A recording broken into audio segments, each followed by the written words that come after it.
Hey everyone, welcome to my new video. It's another speaking video. It's been, I think, around 2 weeks since I made the last one, and a lot has happened in the meantime. I'm excited to share, but at the same time, really nervous because it's gonna be positive and negative things in this video. So, just so you're prepared.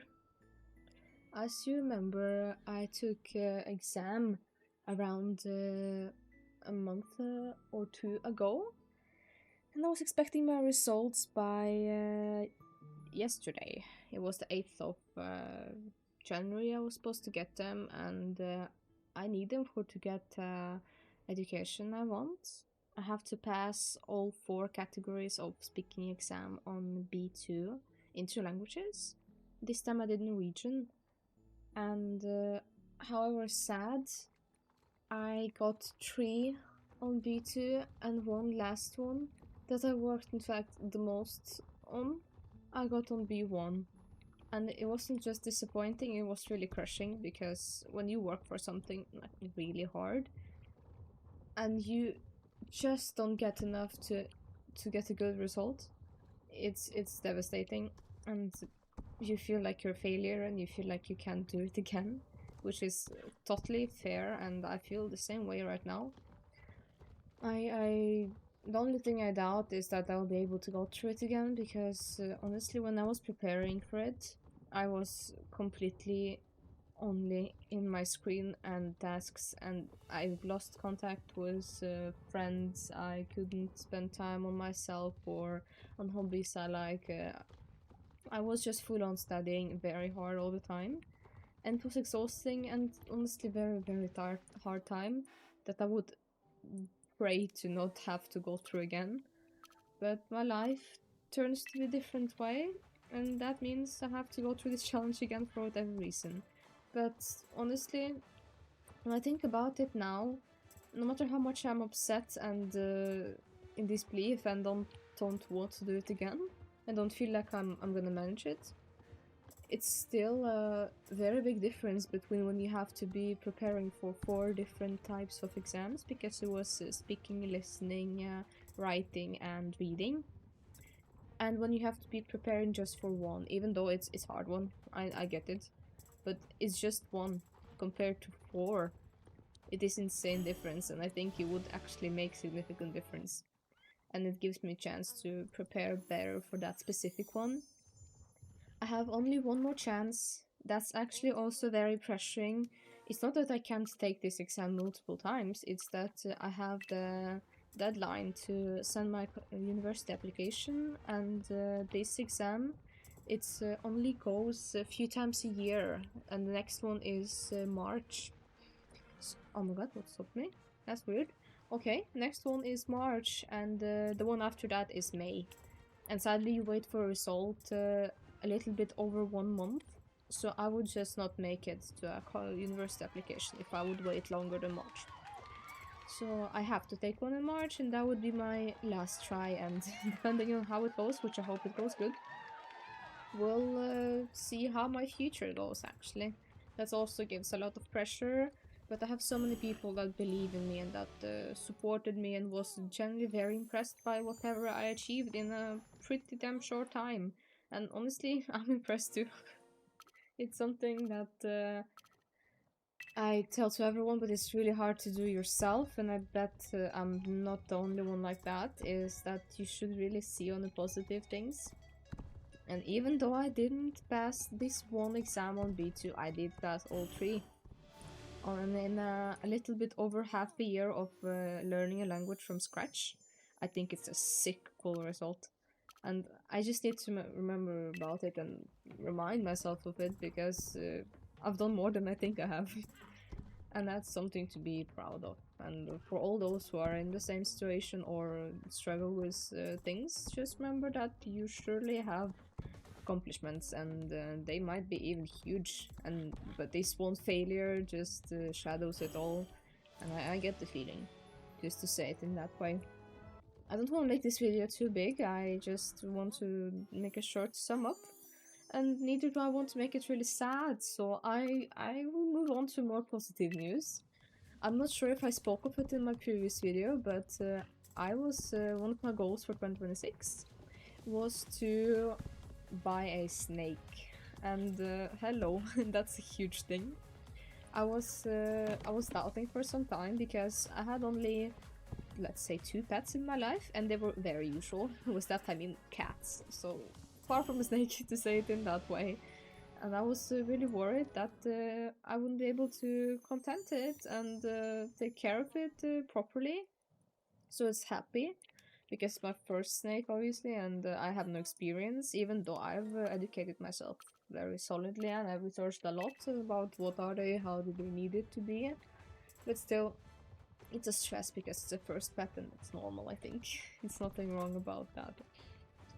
But to say more, we decided to give it a try, and we traveled to another city to go to a, not a pet store, but it's like a store with things for pets. They don't usually sell pets, but this particular one sells reptiles and unusual pets like spiders or birds, for example. So not regular pets.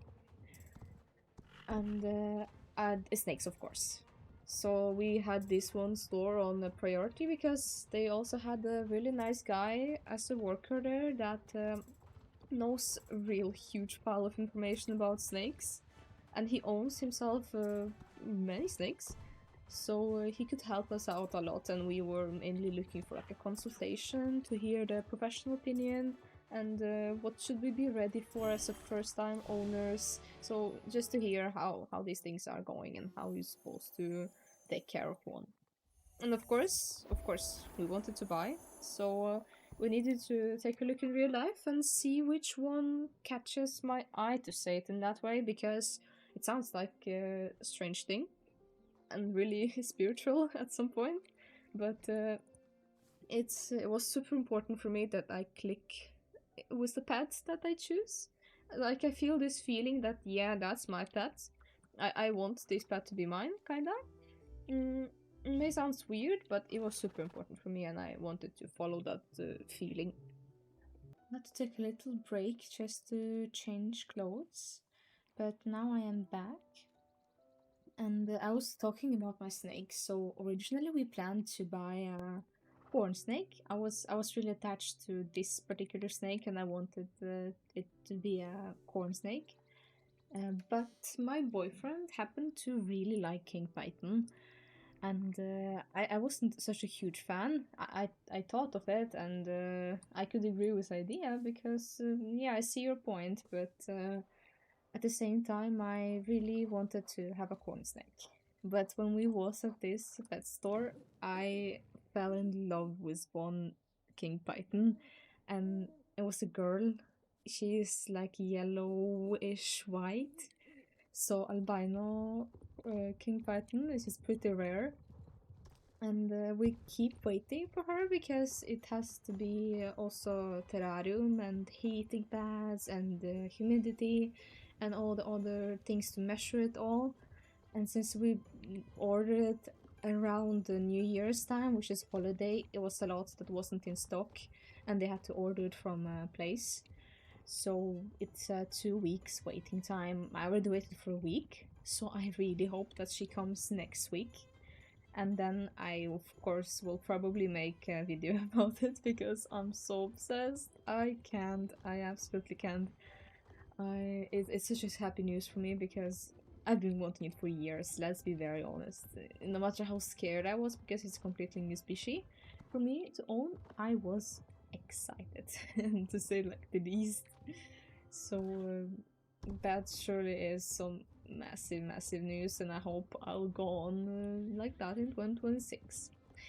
Also, one more thing that I'd love to tell you guys is that if you remember, if you watched my last video, I mentioned that I want to make an art account and that I plan to make it on 2026.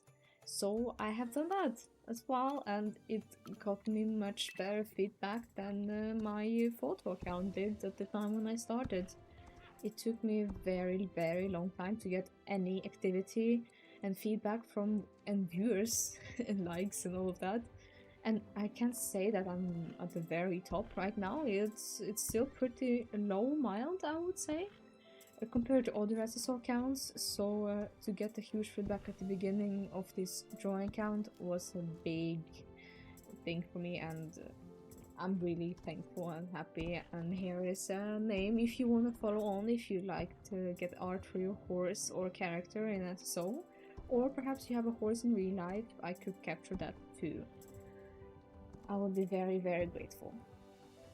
But yes, it's a lot that has changed, and I'm glad that I dared to do a lot of things already at the beginning of this year, and I hope it doesn't slow down. I hope it go on even better, and sure will bring some unfortunate things and letting down, but I just got to stick to good things. So thank you guys so much for watching. This part is significantly shorter than the last one, but that's just because I'm honestly very tired, and all these things, including the exam problem, it took a lot out of me, so I can't make any much bigger video, but I still want to share it because it's important, and I think I like to keep it as my diary at some point. So for those who watched this time, thank you. It's impressive. I love you guys. It's very, very means a lot to me. Alright, I see you in my next videos. Hope you subscribe and give me a like, please. And bye bye.